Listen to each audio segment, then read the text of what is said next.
ഈ മ്യൂസിക് ഓർമ്മയുണ്ടോ? ഒരു കാലത്ത് എത്രയോ കേട്ടിരുന്നതാണ്. ആകാശവാണിയിൽ പരിപാടികൾ തുടങ്ങുന്നതിന് മുൻപുള്ള സിഗ്നേച്ചർ ട്യൂൺ.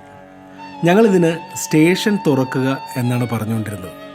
അതായത് ആകാശവാണിയിലെ പരിപാടികളൊക്കെ തുടങ്ങുന്നതിന് മുമ്പ് ഈ ഒരു മ്യൂസിക് തുടങ്ങിയതിന് ശേഷമാണ് മറ്റുള്ള പ്രോഗ്രാംസിലേക്ക് കടക്കുന്നത്. 1937 മുതൽ 1946 വരെ ആകാശവാണിയിൽ ജോലി ചെയ്തിരുന്ന ഇന്ത്യക്കാരനല്ലാത്ത വാൾട്ടർ കോഫ്മാനാണ് ഈ മ്യൂസിക് കമ്പോസ് ചെയ്തത്. ഈ സിഗ്നേച്ചർ ട്യൂൺ കേട്ടാണ് കോടിക്കണക്കിന് ഇന്ത്യക്കാർ ഒരു ദിവസം തുടങ്ങിയിരുന്നത്. ആകാശവാണിയുടെ ഓപ്പണിംഗ് തീം മ്യൂസിക്. റേഡിയോ എന്നും എല്ലാ പ്രായത്തിലുമുള്ള ആളുകൾക്ക് ഇഷ്ടമായിരുന്നു. തലമുതിർന്ന ആളുകളുടെ, ഒരു പക്ഷേ നമ്മളുടെ മുത്തശ്ശിമാരുടെ കാലത്ത് അതൊരു അത്ഭുത വസ്തുവായിരുന്നു. ലൈസൻസ് വേണ്ടിയിരുന്ന ഒന്നായിരുന്നു റേഡിയോ എന്നിപ്പോൾ പറഞ്ഞാൽ വിശ്വാസം വരുന്നുണ്ടോ? ഇല്ല അല്ലേ? അങ്ങനെ ഒരു കാലമുണ്ടായിരുന്നു. ഒരു കാലത്ത് സമ്പന്നന്മാരുടെ വീട്ടിൽ മാത്രമുണ്ടായിരുന്ന ആഡംബര വസ്തു കൂടിയായിരുന്നു റേഡിയോ. റേഡിയോയ്ക്ക് എല്ലാ തലമുറയിലും പെട്ട ആളുകൾ ആരാധകരായി എക്കാലത്തും ഉണ്ടായിരുന്നു. ആകാശവാണി മുതൽ ഇപ്പോൾ FM റേഡിയോയ്ക്ക് വരെ എല്ലാ കാലത്തും എല്ലാ പ്രായത്തിലും പെട്ട ആളുകൾക്ക് പ്രിയപ്പെട്ട വിനോദ ഉപാധിയായിരുന്നു റേഡിയോ. എൻ്റെ റേഡിയോ ഓർമ്മകളാണ് ഈ എപ്പിസോഡിൽ നിങ്ങളുമായി പങ്കുവെക്കുന്നത്. മാത്രമല്ല, ഇൻ്റർനാഷണൽ പോഡ്കാസ്റ്റേഴ്സ് ഡേയോടനുബന്ധിച്ചുള്ള റെഡ് FM-ൽ വന്ന എൻ്റെ ഒരു ഇൻ്റർവ്യൂ കൂടി ഈ എപ്പിസോഡിൻ്റെ അവസാനം ചേർക്കുന്നുണ്ട്. നിങ്ങൾ കേൾക്കുന്നത് പോഡ്കാസ്റ്റ്സ് ബൈ അരവിന്ദ് ചന്ദ്രശേഖർ.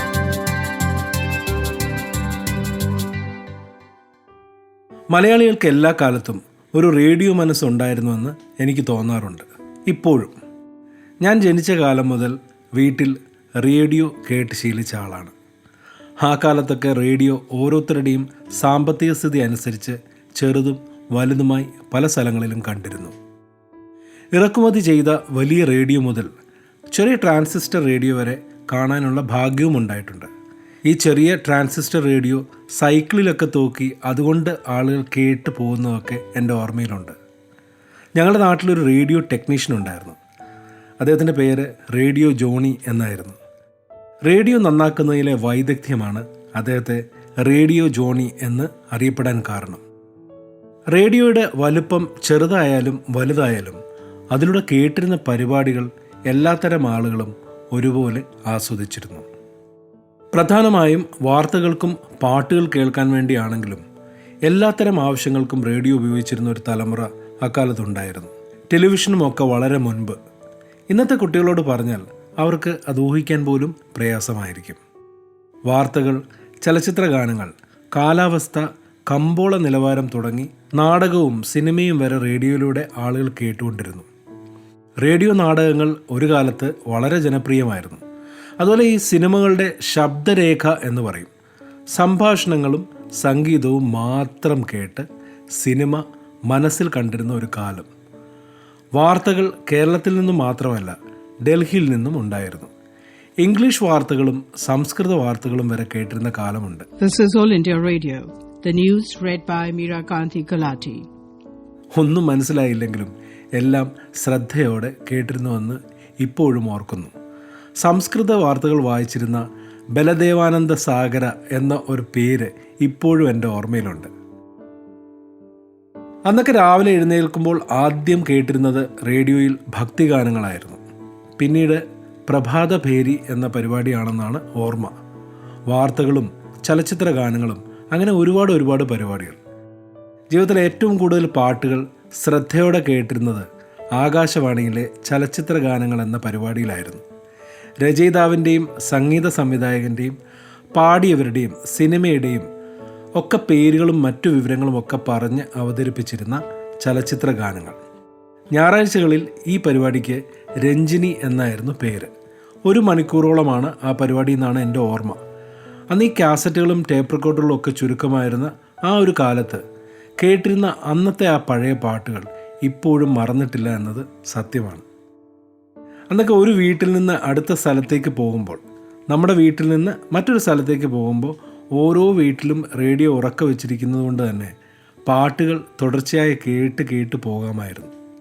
ഇന്ന് പാട്ടുകൾ ഉച്ചത്തിൽ വെക്കുന്നത് മറ്റുള്ളവരുടെ സ്വകാര്യതയിലേക്കുള്ള കടന്നുകയറ്റമാണ്. ഓരോരുത്തരുടെയും ചെവികൾ ഒരു സ്വകാര്യ ലോകമായതുകൊണ്ട് തന്നെ ഇയർഫോണുകൾ വെച്ച് എല്ലാവരും അവരവരുടെ സൗകര്യത്തിൽ പാട്ടുകളും മറ്റു കാര്യങ്ങളുമൊക്കെ കേൾക്കുന്നു. ഈ ചലച്ചിത്ര ഗാനങ്ങൾ ആവശ്യപ്പെട്ടുകൊണ്ട് റേഡിയോ സ്റ്റേഷനിലേക്ക് കത്തുകൾ അയക്കുകയും അവതാരകർ ആവശ്യപ്പെട്ടവരുടെ പേരുകൾ വായിക്കുകയും ചെയ്യുന്നതൊക്കെ അന്നൊരു വലിയ കാര്യമായിരുന്നു. പാട്ടുകൾ കേൾക്കാനും തങ്ങളുടെ പേരുകൾ വായിച്ച് കേൾക്കുവാനും റേഡിയോ ശ്രോതാക്കൾ നിരന്തരം കത്തുകൾ അയച്ചുകൊണ്ടേയിരുന്നു. അങ്ങനെ തുടർച്ചയായി അയച്ചെങ്കിൽ ഏതെങ്കിലും ഒരു ദിവസം അവരുടെ പേരുകൾ വായിക്കുന്നതും ഇഷ്ടപ്പെട്ട പാട്ടുകൾ കേൾക്കുവാനും അവർക്ക് കഴിയുമായിരുന്നുള്ളൂ. ഭാഗ്യം തുണച്ചാൽ ചിലർക്ക് മാത്രം കിട്ടിയിരുന്ന അപൂർവമായ അംഗീകാരമാണ് റേഡിയോയിലൂടെ സ്വന്തം പേരുകൾ വായിച്ച് കേൾക്കുന്നത്. അക്കാലത്തൊക്കെ സ്ഥലത്തെ പ്രധാന ചായക്കടകളിലും വായനശാലകളിലുമൊക്കെ റേഡിയോ കേൾക്കുവാൻ വലിയ ജനക്കൂട്ടം തന്നെ ഉണ്ടായിരുന്നു. പ്രധാനപ്പെട്ട വാർത്തകളൊക്കെ കേൾക്കുവാൻ ജനം താല്പര്യത്തോടെ കാത്തുനിന്നു. രാജ്യം സ്വതന്ത്രമായതും പ്രധാനമന്ത്രിമാർ മാറിയതും ഇന്ത്യ ക്രിക്കറ്റ് വേൾഡ് കപ്പ് നേടിയതും വള്ളംകളിയുടെയും ശബരിമലയിലെ മകരവിളക്കിൻ്റെയും ദൃക്സാക്ഷി വിവരണമൊക്കെ ആളുകൾ സംഘമായി ആവേശത്തോടെ കേട്ടുകൊണ്ടിരുന്നു. തെരഞ്ഞെടുപ്പുകളിലെ വിജയപരാജയങ്ങളും രാഷ്ട്രീയ മാറ്റങ്ങളും മറ്റു ചിലപ്പോൾ അപകടങ്ങളും വിലപ്പെട്ട ജീവനുകൾ നഷ്ടപ്പെട്ടതുമൊക്കെ ആളുകൾ വിശ്വസിച്ചിരുന്നത് റേഡിയോയിൽ കേട്ടതിന് ശേഷം മാത്രമാണ്. എൻ്റെ ഓർമ്മയിൽ നടുക്കമുണ്ടാക്കിയ ഒരു വാർത്ത അന്ന് പ്രധാനമന്ത്രിയായിരുന്ന ഇന്ദിരാഗാന്ധിയുടെ മരണവാർത്തയാണ്. ആ അത്യാഹിതത്തിന് ശേഷം മണിക്കൂറുകൾ കഴിഞ്ഞാണ് വാർത്ത സ്ഥിരീകരിച്ചുകൊണ്ടുള്ള റേഡിയോ ന്യൂസ് കേൾക്കുന്നത്. ആകാശവാണി വാർത്തകൾ വായിക്കുന്നത് ഗോപൻ. പ്രധാനമന്ത്രി ശ്രീമതി ഇന്ദിരാഗാന്ധി നിര്യാതയായ വിവരം ഞങ്ങൾ വ്യസനസമേതം അറിയിക്കുന്നു. നമ്പർ 1 സഫ്ദർജംഗ് റോഡിലെ തന്റെ ഔദ്യോഗിക വസതിയിൽ സ്വന്തം അംഗരക്ഷകരിലൊരാളുടെ വെടിയേൽക്കുകയായിരുന്നു.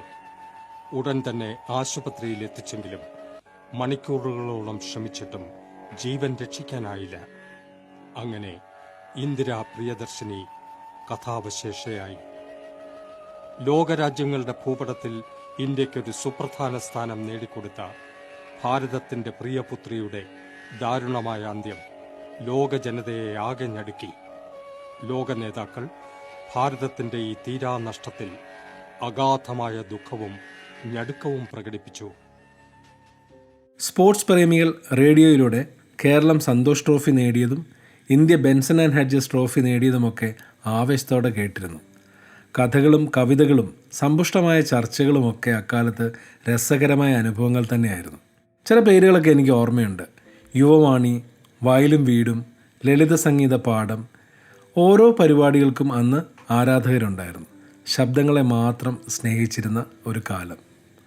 അക്കാലത്ത് ഇന്നത്തെ ശ്രീലങ്ക, അന്ന് സിലോൺ എന്നാണ് അറിയപ്പെടുന്നത്, സിലോൺ റേഡിയോ നിലയത്തിൽ നിന്ന് മലയാളം ഗാനങ്ങളും തമിഴ് ഗാനങ്ങളുമൊക്കെ പ്രക്ഷേപണം ചെയ്യുമായിരുന്നു. അപ്പോൾ അത് ട്യൂൺ ചെയ്യാൻ വല്ലാത്ത പാടാണ്. അപ്പോൾ അങ്ങനെ ശ്രമകരമായ ചില അധ്വാനങ്ങൾക്ക് ശേഷം മലയാളം പാട്ടുകളും തമിഴ് പാട്ടുകളും ഒക്കെ കേൾക്കുന്ന പലരെയും എനിക്ക് ഓർമ്മയുണ്ട്. ടെലിവിഷൻ്റെ പ്രചരണത്തോടെ റേഡിയോയ്ക്ക് നിറം മങ്ങിയെങ്കിലും മുതിർന്നവരുടെ പ്രിയപ്പെട്ട മാധ്യമമായി പിന്നെയും അത് വളരെ കാലം തുടർന്നു. അമ്മമാർ രാവിലെ അടുക്കളയിൽ ജോലി ചെയ്യുമ്പോൾ അവർക്ക് കൂട്ടായി റേഡിയോ തുടർന്നു. അച്ഛന്മാർ വാർത്തകൾക്കായി റേഡിയോയെ അപ്പോഴും ആശ്രയിച്ചു. ഒരുപക്ഷെ ടെലിവിഷൻ്റെ സമ്പൂർണ്ണ ആധിപത്യം റേഡിയോയെ മാറ്റി നിർത്തിയെങ്കിലും യുവത്വം നിറഞ്ഞ FM നഗരങ്ങളിലെ ജനങ്ങളെ വീണ്ടും റേഡിയോയിലേക്ക് തിരിച്ചു കൊണ്ടുപോയി. RJ അല്ലെങ്കിൽ റേഡിയോ ജോക്കിമാരുടെ ഒഴുക്കുള്ള സംസാരത്തോടൊപ്പം ഒഴുകി വരുന്ന പാട്ടുകൾ യാത്രകളെ രസകരമാക്കി. അടുക്കളയിൽ നിന്ന് ഒരു കാലത്ത് ഒഴിവായ റേഡിയോകൾ രൂപമാറ്റത്തോടെ വീണ്ടും സ്ഥാനം പിടിച്ചു. ഇയർഫോണുകളിലൂടെ പാട്ടുകൾ കേട്ട് ചെറുപ്പക്കാർ താളം പിടിച്ചു. ശബ്ദങ്ങളുടെ ലോകത്തെ ഇഷ്ടപ്പെടുന്നവർ റേഡിയോ ജോക്കികളായി മാറി. അതൊരു മികച്ച തൊഴിലവസരമായി. അപ്പോഴും ചില മുതിർന്നവർ പരസ്പരം ഇതൊക്കെയാണോ റേഡിയോ, പണ്ടത്തെ റേഡിയോ അല്ലേ റേഡിയോ എന്ന് പറഞ്ഞുകൊണ്ടിരുന്നു. ബാംഗ്ലൂരിലെത്തുമ്പോഴാണ് ആദ്യമായി FM റേഡിയോ കേൾക്കുന്നത്. അതൊരു വല്ലാത്ത വേറിട്ട അനുഭവമായി തോന്നി. ഒരിക്കൽ കോയമ്പത്തൂർ ഔദ്യോഗിക ആവശ്യത്തിന് പോയപ്പോൾ ആദ്യമായി ടാക്സി കാറിൽ റെയിൽവേ സ്റ്റേഷനിലേക്ക് പോകുമ്പോൾ തമിഴിലെ സൂര്യൻ FM കേട്ടു. റെയിൽവേ സ്റ്റേഷനിലേക്ക് പോകണ്ട, കുറച്ചു ദൂരം വേറെ എവിടേക്കെങ്കിലും പോകാം എന്ന് ഞാൻ ടാക്സി ഡ്രൈവറോട് പറഞ്ഞു. തമിഴ് ഇഷ്ടമാണെന്നും FM റേഡിയോ കേൾക്കുവാനാണെന്നും പറഞ്ഞപ്പോൾ ആ ടാക്സി ഡ്രൈവർ ഒന്ന് ചിരിച്ചു. പാട്ടുകളും RJയുടെ സംഭാഷണങ്ങളും ഒക്കെ കേട്ട് ഒരുപാട് ദൂരം സഞ്ചരിച്ച് വീണ്ടും റെയിൽവേ സ്റ്റേഷനെത്തിയപ്പോൾ അയാൾ ഒരു ഡിസ്കൗണ്ടും തന്നു. അത്യാവശ്യ സ്ഥലങ്ങളിലേക്കല്ലാതെ മറ്റാരും ടാക്സി ഉപയോഗിക്കാറില്ലല്ലോ. വേറിട്ട ഒരാവശ്യമായി വന്ന യാത്രക്കാരന് അൻപു സഹോദരൻ്റെ സ്നേഹം. എറണാകുളത്ത് താമസിക്കുന്ന ആൾ എന്നുള്ള നിലയിൽ കൊച്ചിയിലെ FM സ്റ്റേഷനുകളുടെ സ്ഥിരം ശ്രോതാവായി മാറി. വിവിധ ചാനലുകളിലെ മഞ്ജുവും റാഫിയും നീനയും ഷാനും മാത്തുക്കുട്ടിയും ശംഭുവും നിൽജിയും അഞ്ജലിയും ജോസഫ് അന്നംകുട്ടിയുമൊക്കെ നഗരത്തിലെ ചെറിയ യാത്രകളിലൊക്കെ കൂട്ടായി വന്നു. ഒരു കാലത്ത് രാത്രിയിൽ FM-ൽ പാട്ട് വെച്ച് കേട്ടുറങ്ങുന്നൊരു കാലമുണ്ടായിരുന്നു. റേഡിയോ ഓഫാക്കാതെ പാട്ടുകൾ കേട്ട് ഉറക്കത്തിലേക്ക് പോകുന്ന എന്നെ പിറ്റേ ദിവസങ്ങളിൽ ഭാര്യ ശക്തമായി താക്കീത് നൽകാൻ തുടങ്ങി. പിന്നീട് കാറിൽ യാത്ര ചെയ്യുമ്പോൾ മാത്രമായി പാട്ടുകൾ. റേഡിയോയുമായി ബന്ധപ്പെട്ട് ചെറിയൊരു വേദനിക്കുന്ന ഓർമ്മയുമുണ്ട് എനിക്ക്. 3ാം ക്ലാസ്സിൽ പഠിക്കുമ്പോഴാണ് നാട്ടിലെ ഇൻഫൻറ്റ് ജീസസ് സ്കൂളിലെ കുട്ടികളെ അന്നത്തെ റേഡിയോയിലെ കുട്ടികളുടെ പരിപാടിയായ ബാലലോകമാണോ രശ്മി എന്ന പരിപാടിയാണോ എന്ന് ഓർമ്മയില്ല, ആ പരിപാടിയിലേക്ക് വിളിച്ചു. സ്കൂളിന് അതൊരു വലിയ അഭിമാന പ്രശ്നമായി മാറി. ഏറ്റവും മികച്ച രീതിയിൽ പരിപാടികൾ അവതരിപ്പിക്കാൻ കുട്ടികൾക്കിടയിൽ അന്നത്തെ ഒരു ഓഡിഷൻ നടത്തി. ഞങ്ങളുടെ ഹെഡ് മിസ്ട്രസ് സാലി ടീച്ചർ കുട്ടികളിൽ താല്പര്യമുള്ള ഓരോരുത്തരെയും മുന്നിലേക്ക് വിളിപ്പിച്ചു. റേഡിയോ നിലയത്തിൽ പാടുവാനുള്ള അവസരമാണല്ലോ. ഞാനും പോയി. ടീച്ചർ പറഞ്ഞു തന്ന പാട്ട് പാടി അഭിനയിച്ച് കാണിച്ചു. എന്തിനാണ് ടീച്ചർ അഭിനയിക്കാൻ പറഞ്ഞതെന്നൊന്നും ഇപ്പോഴും എനിക്കറിയില്ല. അന്നത്തെ 3ാം ക്ലാസ്സുകാരൻ ഒരുപാട് ശ്രമിച്ചെങ്കിലും തിരഞ്ഞെടുക്കപ്പെട്ടില്ല. അതൊരു സങ്കടമായി. പരിപാടിക്ക് പ്രത്യേകം ബസ് പിടിച്ചു പോയ കുട്ടികൾ യാത്രകളുടെ കഥകളും റേഡിയോ നിലയത്തിലെ വിശേഷങ്ങളും പിറ്റേ ദിവസം ആവേശത്തോടെ പങ്കുവച്ചു. സ്കൂൾ അസംബ്ലിയിൽ headmistress Sally teacher radio നിലയത്തെ വിശേഷങ്ങളെക്കുറിച്ച് പ്രത്യേകം സംസാരിച്ചു. പങ്കെടുത്ത വിദ്യാർത്ഥികളെ അനുമോദിച്ചു. റേഡിയോ നിലയത്തിൽ അച്ചടക്കം പാലിക്കാത്ത ഏതോ ഒരു വിരുദ്ധനെ പേരെടുത്തു പറഞ്ഞ് ശാസിച്ചു. കുറേ ദിവസങ്ങൾക്ക് ശേഷം ഇൻഫൻറ്റ് ജീസസ് സ്കൂളിലെ കുട്ടികൾ അവതരിപ്പിച്ച പരിപാടി റേഡിയോയിലൂടെ മറ്റെല്ലാ വിദ്യാർത്ഥികളെയും പോലെ ഞാനും കേട്ടു. ഓഡിഷനിൽ സെലക്ട് ചെയ്യപ്പെടാഞ്ഞതും റേഡിയോ നിലയത്തിലേക്ക് പോകാൻ പറ്റാത്തതും അത് എൻ്റെ മനസ്സിൽ ഒരു സങ്കടമാക്കി മാറ്റി. റേഡിയോ ഒന്ന് കേൾക്കുമ്പോൾ പോലും മനസ്സ് വിഷമിക്കുന്ന ഒരു കാലമായി അത് മാറി. പിന്നീട് മറ്റു പല വേദനകളും പോലെ അതും മറന്നുപോയി. അതൊക്കെ ഒരു പഴയ കാലം, പഴയ കഥകൾ. ഇക്കഴിഞ്ഞ സെപ്റ്റംബർ 30 ഇൻ്റർനാഷണൽ പോഡ്കാസ്റ്റേഴ്സ് ഡേ ആയിരുന്നു. അന്നത്തെ പഴയ 3ാം ക്ലാസ്സുകാരൻ ഇപ്പോൾ മലയാളം പോഡ്കാസ്റ്ററാണല്ലോ. ഇൻ്റർവ്യൂ വേണമെന്ന് പറഞ്ഞ് റെഡ് FM-ൽ നിന്ന് വിളിച്ചപ്പോൾ സ്റ്റേഷനിലേക്ക് നേരിട്ട് പോയില്ലെങ്കിലും കാലം മാറിയതനുസരിച്ച് ഫോണിലൂടെ ഇൻ്റർവ്യൂ നടത്തി. പോഡ്കാസ്റ്ററായി മാറിയ വിശേഷങ്ങളെല്ലാം RJ കാർത്തിക്കുമായി പങ്കുവച്ച് റെഡ് FM-ൻ്റെ പോഡ്കാസ്റ്റേഴ്സ് ഡേ ആഘോഷങ്ങളുടെ ഭാഗമായി. എന്നോ ഒരു കാലത്ത് മനസ്സിൽ തോന്നിയ ഒരാഗ്രഹം കാലം എത്ര കഴിഞ്ഞാലും നടക്കും എന്ന് വീണ്ടും ജീവിതം ഓർമ്മിപ്പിച്ചതായി തോന്നി. റെഡ് FM-ലെ കാർത്തികുമായി നടത്തിയ ആ സംഭാഷണങ്ങൾ ഇവിടെ ചേർക്കുകയാണ്. Red on Demand with RJ Karthik. Red on Demand with RJ Karthik. നമ്മൾ ഈ പോഡ്കാസ്റ്റ് ദിനത്തിൽ പോഡ്കാസ്റ്റിനെ പറ്റി ബ്രോഡ്കാസ്റ്റ് ചെയ്യാമെന്ന് പറഞ്ഞുകൊണ്ട് വിളിച്ചതാണ്. അപ്പോൾ നമസ്കാരം, നമ്മുടെ റെഡ് FM-ന്റെ ഈ ചെറിയ പരിപാടിയിലേക്ക് സ്വാഗതം. Thank you very much. എന്റെ പേര് അരബിന്ദ് ചന്ദ്രശേഖർ എന്നാണ്. മലയാളം പോഡ്കാസ്റ്ററാണ്. പോഡ്കാസ്റ്റ് ബൈ അരബിന്ദ് ചന്ദ്രശേഖർ എന്നുള്ള പേരിലാണ് ഞാൻ ചെയ്യുന്നത്. കഴിഞ്ഞ 70 ആഴ്ചകളിലായി കണ്ടിന്യൂസ് ആയിട്ട് മലയാളം പോഡ്കാസ്റ്റ് ചെയ്തുകൊണ്ടിരിക്കുന്നു. യെസ്, എന്താണ് ഈ podcasting?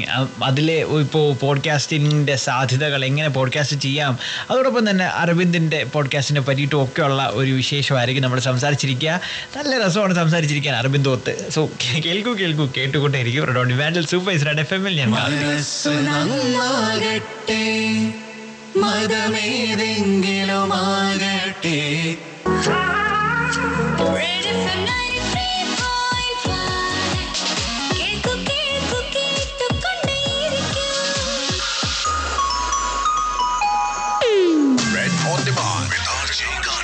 Red on Demand with RJ Karthik. Yes, ഈ പേരിൽ തന്നെ ഒരു പ്രത്യേകത ഉള്ളതുകൊണ്ട് ഞാൻ ചോദിച്ചോട്ടെ, ഇതൊരു ബംഗാളി സ്റ്റൈലാണ്. നമ്മൾ അരവിന്ദ് എന്ന് പറയുന്ന മലയാളിയാണ്, പക്ഷെ അരവിന്ദ് എന്ന് പറയുമ്പോൾ നമ്മൾ ബംഗാളി ഒരു അല്ലെ കൊൽക്കത്ത സൈഡിലൊക്കെയാണ് അങ്ങനെ പറയുന്നത്. അപ്പൊ എന്തെങ്കിലും ഒരു കണക്ഷൻ ഉണ്ടോ അവിടത്തേക്ക്? ഞാൻ ശരിക്കും ഈ ഒരു എന്റെ പേരിനെ കുറിച്ചുള്ള വാട്ട്സ് ഇൻ ദി നെയിം എന്ന് പറഞ്ഞ ഈ ഡിഫറെന്റ് ആയിട്ടുള്ള പേരുകള് അല്ലെങ്കിൽ നമ്മുടെ പേരുകൾക്ക് പുറകിലുള്ള കഥകളെ കുറിച്ച് വാട്ട്സ് ഇൻ ദി നെയിം എന്ന് പറഞ്ഞൊരു പോഡ്കാസ്റ്റ് എപ്പിസോഡ് ചെയ്തിട്ടുണ്ട്. അത് കേട്ടാൽ മതി, എല്ലാ ഡീറ്റെയിൽസ് അതിനകത്തുണ്ട്. അതെ അതെ അതെ. പക്ഷെ ബേസിക്കലി എന്റെ ഫാദർ ബംഗാളി ലിറ്ററേച്ചർ ഇഷ്ടപ്പെടുന്ന ഒരാളായിരുന്നു. അതുകൊണ്ട് തന്നെ അദ്ദേഹം അരബിന്ദ് ഘോഷ് ആ ഒരു ഓർമ്മയ്ക്ക് വേണ്ടിയിട്ടാണ് പേരിടാൻ തീരുമാനിച്ചത്. പക്ഷെ സ്കൂളിൽ ചെന്നപ്പോൾ ടീച്ചർ പറഞ്ഞു, ഇത്രയും വലിയ പേരൊക്കെ ഇട്ട് കഴിഞ്ഞാൽ നിങ്ങളുടെ കുട്ടിയെ ആളുകൾ വിളിക്കുമ്പോൾ ബുദ്ധിമുട്ടും, അതുകൊണ്ട് അതൊന്ന് ചെറുതാക്കാൻ പറഞ്ഞു. അങ്ങനെ Aurobindo ആക്കിയതാണ്.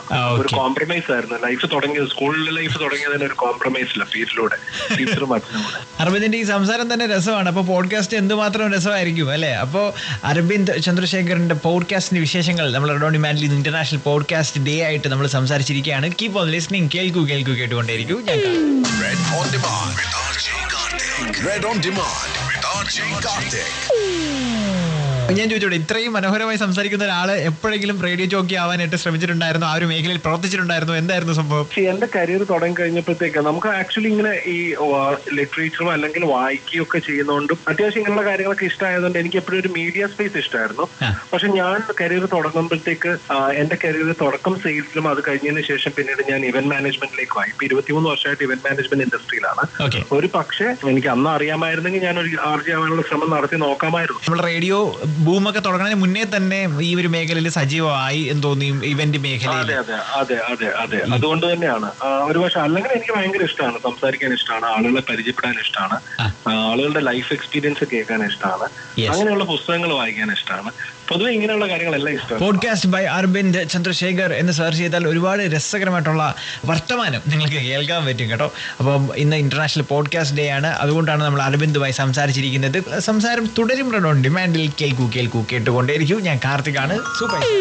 Red on Demand with RJ Karthik. Red on Demand with RJ Karthik. എന്നാണ് ഈ ഒരു പോഡ്കാസ്റ്റ് എന്നൊരു മേഖലയിലേക്ക് കടന്നു വരുന്നത്, അതിനെപ്പറ്റി അറിയുന്നത്, കേൾക്കുന്നത്? പോഡ്കാസ്റ്റ് ശരിക്കും പറഞ്ഞു ഞാനൊരു 4-5 ഇയേഴ്സ് മുമ്പേ പോഡ്കാസ്റ്റിന്റെ പ്രൊഫഷനായിട്ട് ബന്ധപ്പെട്ടും അങ്ങനെയുള്ള കാര്യങ്ങൾ ഞാൻ പണ്ട് മുതലേ ഈ ഇന്റർനാഷണൽ പോഡ്കാസ്റ്റേഴ്സിന്റെ കുറച്ച് എപ്പിസോഡ്സ് ഒക്കെ ഞാൻ കേൾക്കുമായിരുന്നു. ലോങ് ഡ്രൈവിൽ, പ്രത്യേകിച്ച് നമ്മൾ എറണാകുളത്തും തിരുവനന്തപുരത്തേക്കുള്ള യാത്ര, കോഴിക്കോട്ടേക്കുള്ള യാത്ര.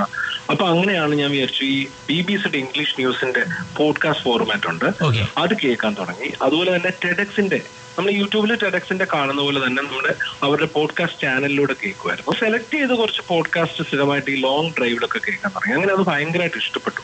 അപ്പോൾ മലയാളത്തിൽ ഞാൻ നോക്കുന്ന സമയത്തും അങ്ങനെ അധികം ആരുമില്ല. ഈ കുറച്ച് റിലീജിയസ് ആയിട്ട് ബന്ധപ്പെട്ട ചാനലുകളോ അല്ലെങ്കിൽ അങ്ങനെ കുറച്ച് മാത്രമേ ഉള്ളായിരുന്നു. പക്ഷെ പോഡ്കാസ്റ്റ് ചെയ്യാൻ തുടങ്ങിയത് കോവിഡ് ടൈമിലാണ്. നമ്മുടെ ആ ഒരു ആദ്യത്തെ ലോക്ക്ഡൌണിന്റെ സമയത്ത് എല്ലാവരും വിചാരിച്ചിരുന്നത് 21 ദിവസം കഴിയുമ്പോൾ നമ്മൾ ഉടനെ തന്നെ പുറത്തേക്ക് ഇറങ്ങുമെന്നാണല്ലോ വിചാരിച്ചത്. പക്ഷെ ആ 21 ദിവസം നീണ്ടു കഴിഞ്ഞപ്പോൾ എനിക്ക് മനസ്സിലായി ഇനി എന്തെങ്കിലും നല്ല രീതിയിൽ ക്രിയേറ്റീവ് ആയിട്ടുള്ള എന്തെങ്കിലും ചെയ്തില്ലെങ്കിൽ അതെ. അപ്പൊ ഒരു തീരുമാനം എടുത്തു. പക്ഷെ അതിന് കുറച്ചുനാൾ മുമ്പ് ഞാൻ ഈ വോയിസ് റെക്കോർഡ് ചെയ്തിട്ട് പല എന്റെ ഒരു ക്ലോസ്ഡ് ഫ്രണ്ട് സർക്കിളിൽ ഞാൻ അയച്ചു കൊടുക്കുമായിരുന്നു, ചില ടോപ്പിക്സ് ഒക്കെ സെലക്ട് ചെയ്ത്. അപ്പൊ അവർ പറഞ്ഞു ഇത് കൊള്ളാലോ, നിനക്കിത് യൂട്യൂബ് വീഡിയോ ആക്കി ചെയ്തൂടെ എന്ന് ചോദിച്ചു. എന്റെ ഒരു പ്രൊഫഷനുമായിട്ട് ബന്ധപ്പെട്ടൊക്കെ ആണെങ്കിലും നമ്മൾ പലപ്പോഴും യാത്രയും അത്യാവശ്യം തിരക്കുകളൊക്കെ പലപ്പോഴും വരുന്നതുകൊണ്ട് ഞാൻ ഈ യൂട്യൂബ് എന്നുള്ള ഐഡിയ അങ്ങോട്ട് മാറ്റിവെച്ചു. അത് ഈ സമയത്ത് പോഡ്കാസ്റ്റ് ആക്കുക, അതാകുമ്പോൾ നമുക്ക് ഒരു മൈക്കും ഒരു അത്യാവശ്യം ചെറിയൊരു സെറ്റപ്പിൽ ഇരുന്ന് ചെയ്യാമെന്ന് വിചാരിച്ചു. അങ്ങനെ ഒരു ദിവസം അങ്ങ് അനൗൺസ് ചെയ്തു, ഞാൻ തുടങ്ങുകയാണ്. അതത്രേ ഉള്ളൂ അല്ലേ, നമ്മളങ്ങ് തീരുമാനിക്കുകയാണ്, നമ്മളങ്ങ് തുടങ്ങുകയാണ്. അങ്ങനെ തുടങ്ങിയ ഒരു പോഡ്കാസ്റ്റിന് ഇന്ന് ഒരുപാട് പേര് കേൾവിക്കാരായിട്ടുണ്ട്. പോഡ്കാസ്റ്റ് ബൈ അരവിന്ദ് ചന്ദ്രശേഖർ എന്ന് സെർച്ച് ചെയ്താൽ നിങ്ങൾക്ക് ഓൺലൈൻ പ്ലാറ്റ്ഫോംസിലൊക്കെ അത് കേൾക്കാൻ സാധിക്കും. ഇന്ന് ഇന്റർനാഷണൽ പോഡ്കാസ്റ്റ് ഡേ ആയിട്ട് നമ്മൾ സംസാരിച്ചുകൊണ്ടിരിക്കുന്നു. ഇത്തരത്തിൽ മലയാളത്തിലൊരു മികച്ച പോഡ്കാസ്റ്റർ മൊത്ത് സൂപ്പർ ഇസ്രായേൽ FM ഡിമാൻഡിൽ. ഞാൻ കാർത്തിക്കാണ്. കേൾക്കൂ കേട്ടുകൊണ്ടേയിരിക്കും.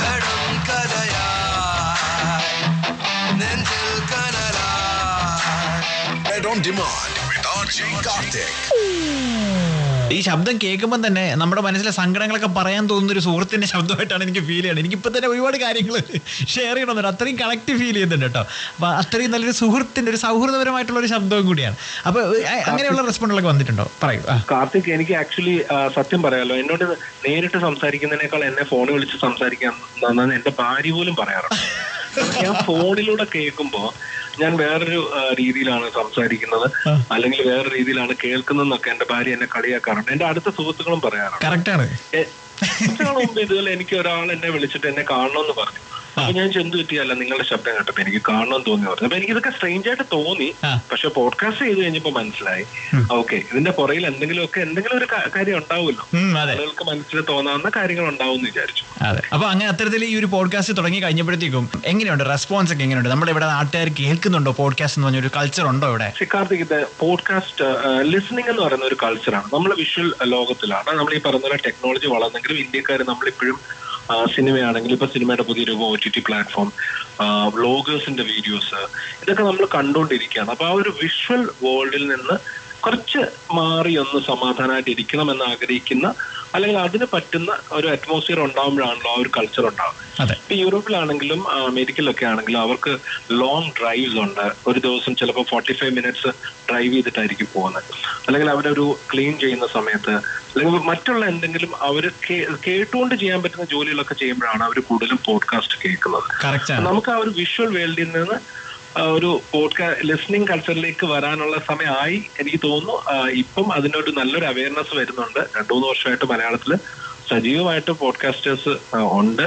അപ്പൊ അതിന്റെ ഒരു റിസൾട്ട് വലിയ താമസം ഇല്ലാതെ വലിയൊരു വിഭാഗം ആളിലേക്ക് പോകും എന്ന് വിചാരിക്കും. മലയാളത്തിലൊരു മികച്ച പോഡ്കാസ്റ്ററായ പോഡ്കാസ്റ്റ് ബൈ അരവിന്ദ് ചന്ദ്രശേഖർ എന്ന പോഡ്കാസ്റ്റിന്റെ അരവിന്ദ് ചന്ദ്രശേഖറുമൊത്താണ് സംസാരിച്ചുകൊണ്ടിരിക്കുന്നത്. ഇന്നത്തെ ഇന്റർനാഷണൽ പോഡ്കാസ്റ്റ് ഡേയിൽ എനിക്ക് നല്ലൊരു കമ്പനി തന്നുകൊണ്ട് ഈ ഒരു വിശേഷങ്ങളൊക്കെ ഷെയർ ചെയ്തുകൊണ്ട് കക്ഷി കൂടെ തന്നെ ഉണ്ട്.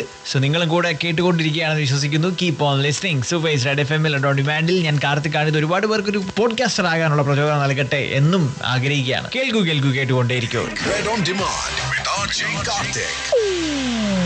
പോഡ്കാസ്റ്റ് ബൈ അരവിന്ദ് ചന്ദ്രശേഖർ എന്നാണ് അതിന്റെ പേര്. Okay, podcast by Aravind Chandrasekhar എന്ന് സെർച്ച് ചെയ്ത് കഴിഞ്ഞാൽ നമ്മുടെ ഓൺലൈൻ സ്ട്രീമിംഗ് പ്ലാറ്റ്ഫോംസിലൊക്കെ അവൈലബിൾ ആയിരിക്കും അല്ലേ ഈ ഒരു പോഡ്കാസ്റ്റ്?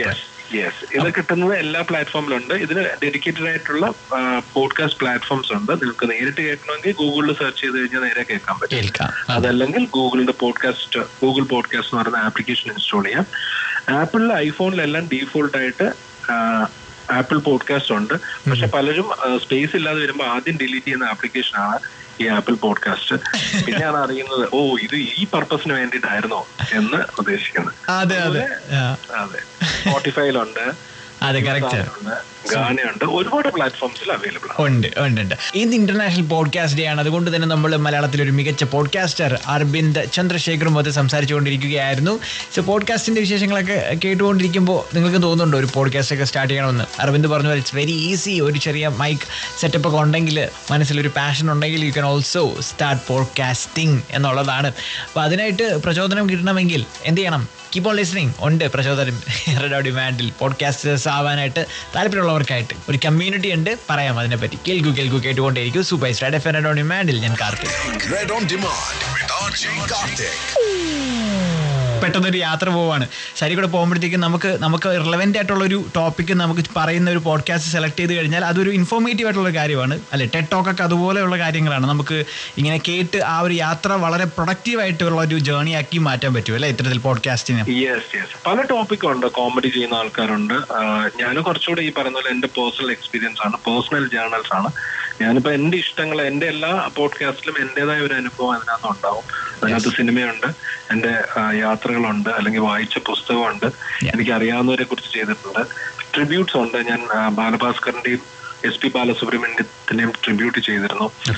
അങ്ങനെ ഇഷ്ടമുള്ള നമുക്ക് ആളുകളോട് സംസാരിക്കണമെന്ന് തോന്നുന്ന എന്ത് കാര്യത്തെക്കുറിച്ചും ചെയ്തിട്ടുണ്ട്. 70 ആഴ്ചകളിലും ഇത് തന്നെയാണ് ചെയ്തിരിക്കുന്നത്. സൂപ്പർ. അപ്പൊ എന്തായാലും ഈ 70 ആഴ്ചകളായി തുടങ്ങിയിരിക്കുന്ന ഈ ഒരു സംഭവം ഇനിയും 1000 ആഴ്ചകൾ താണ്ടട്ടെ എന്ന് ആശംസിക്കുന്നു ഈ ഒരു ഇന്റർനാഷണൽ പോഡ്കാസ്റ്റ് ഡേയിൽ. Thank you so much. നമുക്ക് ഇങ്ങനെ ഒരു ദിവസം ഉള്ളതുകൊണ്ട് തന്നെ ഇങ്ങനെ ഈ പറയുന്ന പോലെ അതിനെക്കുറിച്ച് ആലോചിക്കാനോ അതിന്റെ ഒരു അവയർനെസ് ക്രിയേറ്റ് ചെയ്യാനും പറ്റുന്ന ഒരു വലിയൊരു കാര്യമാണ്. അതുപോലെ തന്നെ മലയാളം പോഡ്കാസ്റ്റ് കമ്മ്യൂണിറ്റിക്ക് ഒരു ഇൻസ്റ്റാഗ്രാം പേജ് ഉണ്ട്. അപ്പൊ അതിൽ ഒരുപാട് മലയാളം പോഡ്കാസ്റ്റേഴ്സ് ഉണ്ട്. എനിക്ക് 100-120ഓളം മലയാളം പോഡ്കാസ്റ്റേഴ്സ് ഉണ്ട്. അത് പതുക്കെ വളർന്നുകൊണ്ടിരിക്കുകയാണ്. അപ്പൊ ആഴ്ചയിൽ ഒരിക്കലെങ്കിൽ ഏതെങ്കിലും ഒരു മലയാളം പോഡ്കാസ്റ്ററിന്റെ പോഡ്കാസ്റ്റ് കേൾക്കാൻ എല്ലാവരും ശ്രമിക്കണമെന്നാണ് എന്റെ ഒരു ആഗ്രഹം. സൂപ്പർ. ആ മലയാളം പോഡ്കാസ്റ്റ് കമ്മ്യൂണിറ്റിയുടെ ഇൻസ്റ്റാ ID എന്തായിരിക്കും? മലയാളം പോഡ്കാസ്റ്റ് കമ്മ്യൂണിറ്റി എന്ന് തന്നെയാണ് അതിന്റെ പേര്. സൂപ്പർ. മലയാളം പോഡ്കാസ്റ്റ് കമ്മ്യൂണിറ്റി എന്ന ഇൻസ്റ്റാഗ്രാമിന്റെ നമുക്ക് ഇത്തരത്തിൽ നല്ല നല്ല പോഡ്കാസ്റ്റുകൾ ഡിസ്കവർ ചെയ്യാം. ഫോളോ ചെയ്തിരിക്കുന്നു. കേൾക്കുന്നവരും അത് ചെയ്യട്ടെ എന്ന് ആശംസിക്കുന്നു.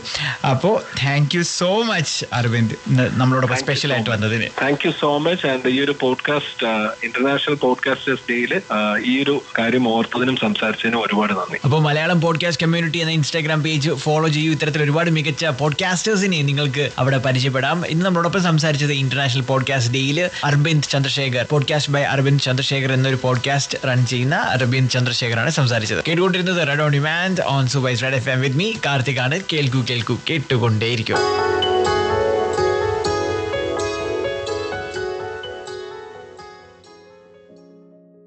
എൻ്റെ റേഡിയോ ഓർമ്മകളും ഇൻ്റർനാഷണൽ പോഡ്കാസ്റ്റേഴ്സ് ഡേയോടനുബന്ധിച്ച് റെഡ് FM-ൽ നടത്തിയ ഇൻ്റർവ്യൂവുമാണ് ഈ എപ്പിസോഡിൽ നിങ്ങൾ കേട്ടത്.